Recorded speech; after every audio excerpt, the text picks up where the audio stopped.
Sanat. Yani tasavvuf dinin sanatsal yönüdür.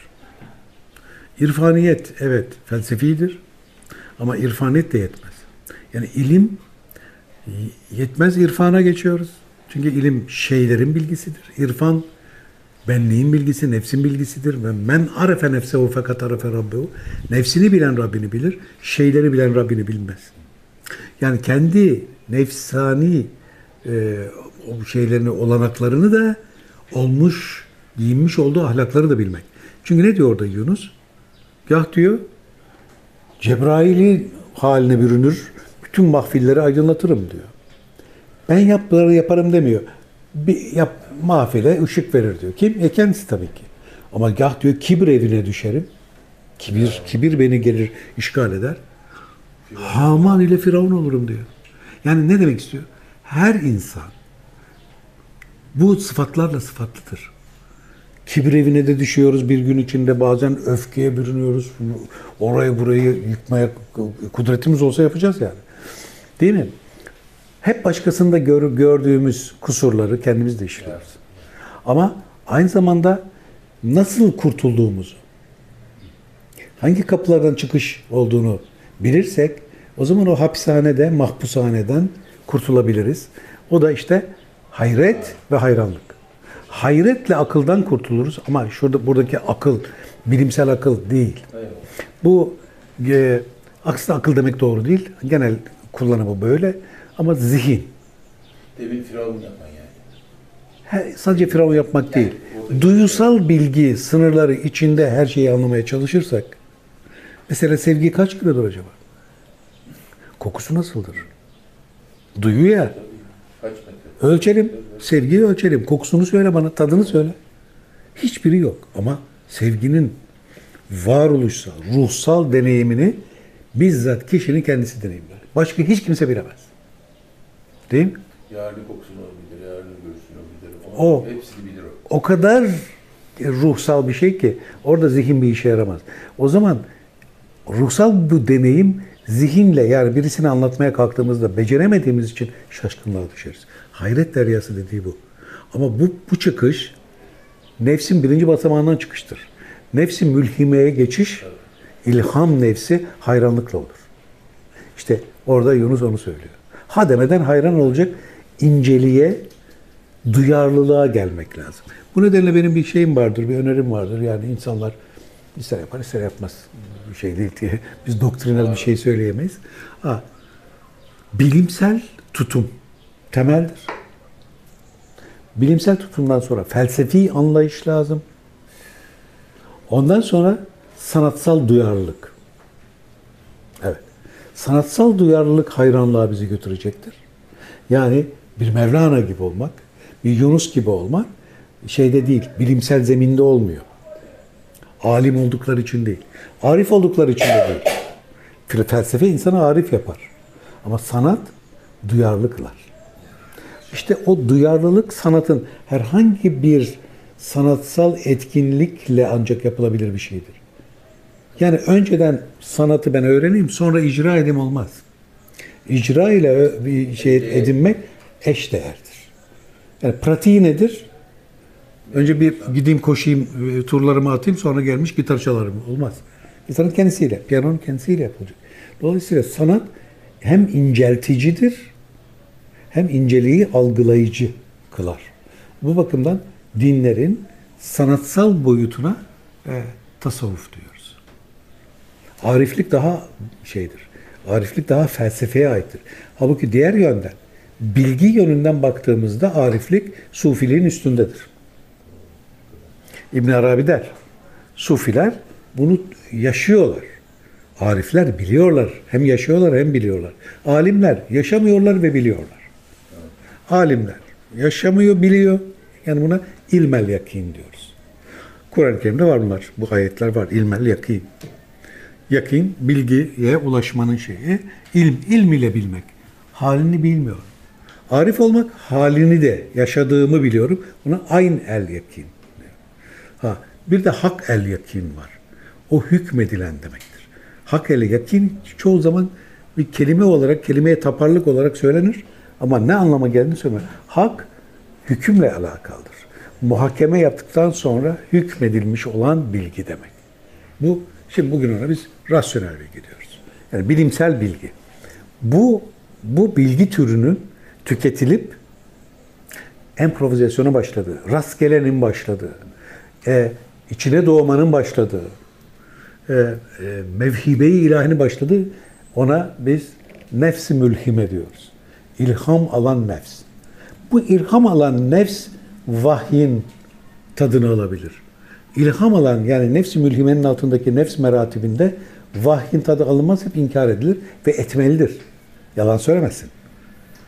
Yani kendisine bir mesela hiç improvize yapmayan birisi cazdan çok tad alıyorum dese inanır mısın? Ne diyorsun sen dersin yani? Ne diyorsun? Hadi yap o zaman. Bir jam session yapalım, gel. Gel katıl hadi, rastgele bir şey yap. Hep ezberlenmiş bir şey yapıyorsun. Sonra rastgeleden tad alıyorum diyorsun. Alamazsın. Rastgeleye girdiğin an hem icra edersin hem tadını alırsın. O nedenle tasavvuf nefs-i mülhimeden sonradır. Nefs-i emmarede tasavvuf olmaz. Nefs-i levvamede olmaz. Nefs-i mülhime 3. nefs meratibidir. Orada ancak olur. Peki şimdi geldik yine Anadolu'nun irfanına. Yani İslam irfanıyla bürünmüş. Çünkü Yunus Emre bizi oraya çekiverdi zaten. Peki yine Şaman'a geri dönelim. Şaman dedi ki ben Tanrı olmak istiyorum. Yani ona bürünmek, onunla bir olmak ya da ben yok olayım o var olsun filan, bunları biz bugün çeşitli okuyabiliriz. Biz literatüre dönelim. Eski Türklerde, yani bu ön Türklerde, İslam'dan öncekilere demiş oluyoruz. Kastediyor Orta Asya'da. Bunlara göre bir yazılı metinler elimizde. Tanrı Ülken var. Ülken. Biz bugünkü tabirle ona semavi diyebiliriz. Onları zaten öldü. Gök Tanrı. Gök Tengri tabii. Gök Tengri Ülken.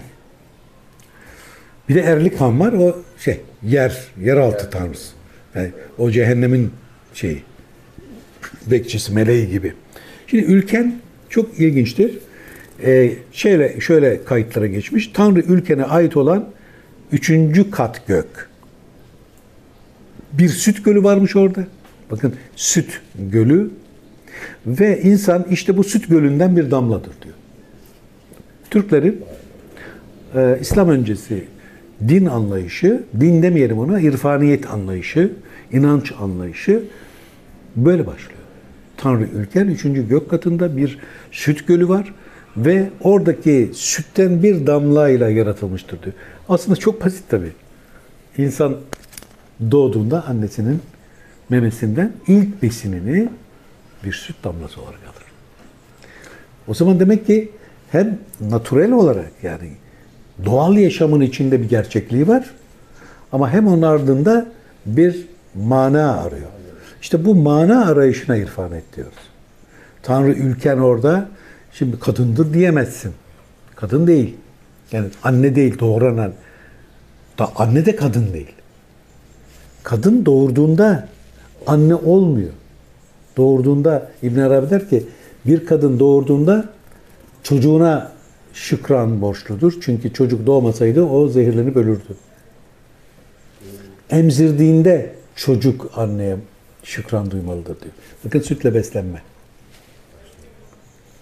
Bu basit gibi, natürel bir şey. Herkeste oluyor. Ne var ki bunda değil? Bunu bu kadar ciddiye alıyorlar ki insanın varoluşunun dönüşme noktası sütle başlıyor. İşte biz de şeriata süt diyoruz. Tarikat nedir? İşte bu sütten neler yapabileceğimizin araştırılması. Peynir mi yapacağız, yoğurt mu, maya meselesi konuşmuştuk. Sonra da ondan hakikate ulaşacağız. Hakikatte elde ettiğimizi de marifetle çoğaltacağız. Bunu zaten öğrenmiştik, konuşmuştuk, sohbet etmiştik. Şimdi biz prototürklerin kendi anlatımlarını biraz izleyelim. Yeryüzüne diyor yeni bir çocuk doğacağı zaman bu Tanrı Ülken yeryüzüne Yayık adında bir melek yollar diyor. Yayık. Ne güzel değil mi? Evet. Daha önce konuşmuştuk hani yine koyup hani sallıyor, onun önce tereyağı çıkıyor falan dedik. Evet. Hakikat çıkıyor, Yayık. Yayık diye bir melek. Şimdi melek nedir? Arapçada melek kuvvet demek. Meleke yeti demek. Yani doğada olduğu zaman melek, insanda olduğu zaman insanın bedeninde gene melek, Yani kuvvet. Ama insanın ruhunda meleke yani yetenek. Bunları karıştırmamak lazım birbirine. Mesela görme yeteneği var insanın. Bu bir yetenektir. Ama doğada görme mekanizmasını meydana getiren kuvvet, algoritması olmasa insan göremez. Dolayısıyla iki yönlüdür. Hem yeteneği vardır, ruhsallığı demek, hem kuvvet dediğimiz burada bir algoritmik kuvvet ama. Yani belli bir programı olan kuvvet. O yüzden melekler akıllıdır denir. Algoritması var yani. Yapay zeka anlamında. Yapay zeka yanılmaz. Dolayısıyla melekler de yanılmaz. Yani ileride yapay zeka diye yaptığımız zaten meleğin kendisi. Algoritmik kuvvetlerin oluşumu. Bilgisayar da öyledir. Evet. Yani algoritmik yani melektir. Melek anlamı böyle bir şey. Şimdi bazıları diyor ki kuvvetin nasıl aklı olur? Bilgisayar işte. Ortada kullanıyorsun zaten var. Algoritmanın kendisi akıldır. Ama bu şeydir.